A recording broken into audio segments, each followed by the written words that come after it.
I like this orchestra music that occurs before we go into it. That's not bad. Top left, we have a player for StarTale. In yellow, the Protoss player, who's called StarTale, Treem. Treem. Greencaster calling him Treem as well. Yeah. I guess we have to call him Treem. I refuse. His opponent to the bottom right. It's been a while for this guy. People call him the Man Zenith, but what he really is AZUBU San. San.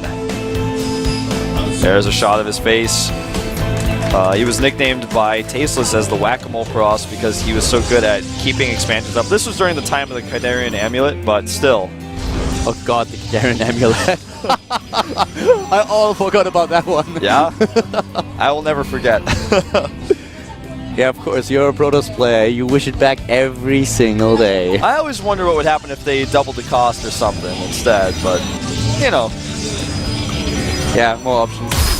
But still. Regardless, it's out, but there's a lot of new. And this is Pross versus Pross in Heart of the Swarm.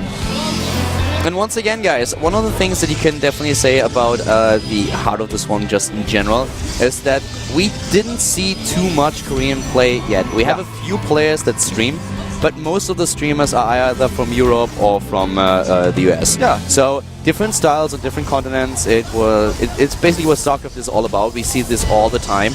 And now in Korea, this is like the first time that we see a lot of these players participate in Heart of the Swarm and showing us their builds. So what is true for the US server, for the European server, might not actually be true for the Korean player. Absolutely, and sometimes you see a Korean player like 4GG who's playing with a lot of European players and uses Wings of Liberty style playing even though he's Korean, so you know, we just really haven't seen it yet. Seeing that build that we saw last game, though, was pretty cool. What both players are doing right now is 2 gates to be safe, because if you only go for 1 gate in Heart of the Swarm, it can be a little bit difficult to defend some of the pressure. Yeah. And you can put so much pressure up now, and we see this in all these matchups now, especially with the with the Mothership Core. You can do so much. You can just send a few units over, poke a little bit, have a quick look if there is an opening for you. If your opponent is playing greedy, you can always recall your units back. So there are so many options to be aggressive for Protoss these days. It's really refreshing to see. Yeah. A lot of players in this matchup try to use their Mothership Core for scouting if they rush for it. But since neither player is trying to get it out at this point, it doesn't seem likely. We see from San a Twilight Council. Yeah, which lends us to believe that we will see the DTs that we talked about earlier. Yeah, it's also possible we see Blink, because in Wings of Liberty you see Blink Observer. In Heart of the Swarm you see Blink with Mothership Core, which is like an observer that can attack, slow units, and also recall. So yeah, it also has more hit points. The one thing it doesn't have is that it's not invisible, but it's very strong. It's a very cool strategy that we're seeing a lot of Protoss players utilize right now in Heart of the Swarm. Mothership Core at this point, of course, for Extreme, and here comes one pylon already for San. Could hide. There we have Blink not going for the DTs. DTs are so common, especially on that really DT opening is crazy, but we have a decision by our AZUBU Protoss player. San decides to not go for the Dark Shrine, but instead starts with the Blink here. Yeah, this is... Oh, he misses the probe here. This is quite critical, because now he can put up an even more forward pylon if he wants to. Stargate, on the other hand, for our StarTale player here. Extreme is going for the StarTale opening, where San now adds his robotics. Yeah, and he's actually going to have to turn around because his opponent's got more units on the map, being a little bit more aggressive, so he finds himself on the defensive, which is really going to mess up his timing. Yeah. It's going to mess up his timings a lot, and will be so helpful for him once that Blink is done, but right now that's not the case, and with all these Stalkers in the main base, Extreme has now a lot of pressure on San. Yeah, San will have to warp in 2 more Stalkers in the line of fire. The micro back, great micro by San. His Blink is not quite done yet, so he can't use it to chase, but if he continues to follow here, he might be able to use that. The Mothership Core here could slow these units and then trap them. Yeah, could also then later on use recall, but now we have no Blink upgrade just yet for San. This would be really good for him. He could blink in and do a lot of damage here. Here comes the Time Warp. The Time Warp allows him to slow these units and out-micro his opponent. Blink is going to change that, obviously. Oh, wow, he tried to target the Mothership Core down. That's a lot of wasted DPS since he didn't get it. He will get it now. Oh, wow, a little bit of miss-micro here. The Mothership Core is gone, but so many Stalkers, and he walks back to the Time Warp, so he's trapped again here. The Time Warp lasting longer than he expected. Blink is not done yet. This is looking pretty over. It looks like this is going to be GG. Blink is done. Here come a few more Stalkers, but it's already too late.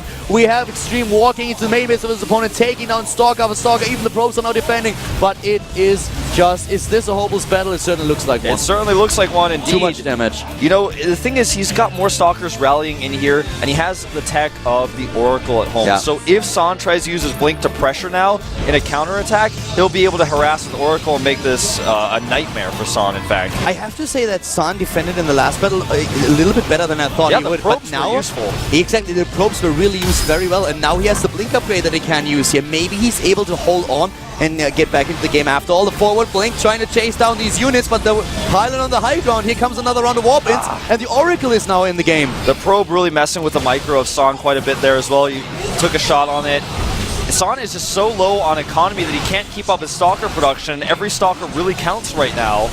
He's lost so much mining time. This allows his opponent, with also having the extra money from not researching Blink, to just keep rallying in units. Wolf, there's no anti-air, and the Oracle is now moving in. He's now just warping in additional Stalkers, but I don't feel that he can do anything against the Oracle. The tech is just so good for Extreme at this point. Those are Extreme Stalkers, man.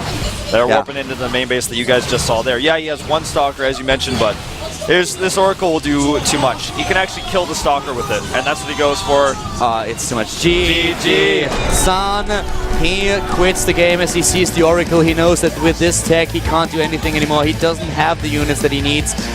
You know, he was trying to do a Blink build, and his opponent had too many units out because he didn't spend 150 gas on Blink, so he could have those extra Stalkers. He had them on the map more aggressively than San with his forward pylon, and San had to turn around.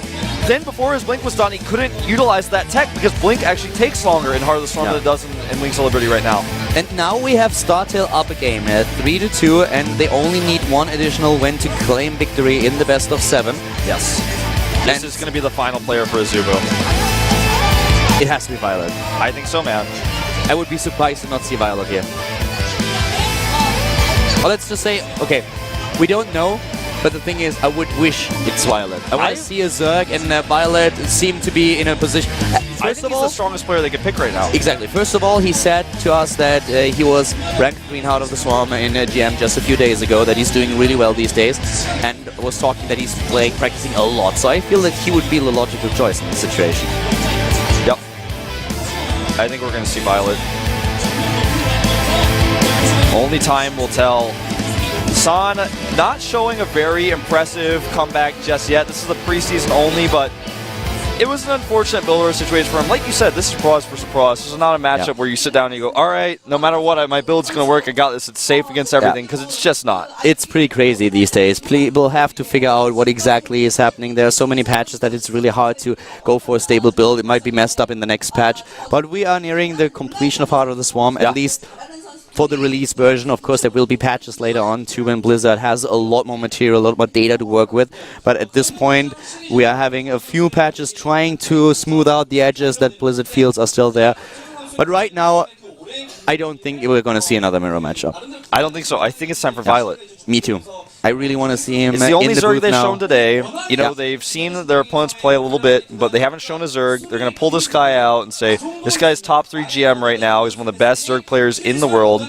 Let's put him out on the table, see how he does here.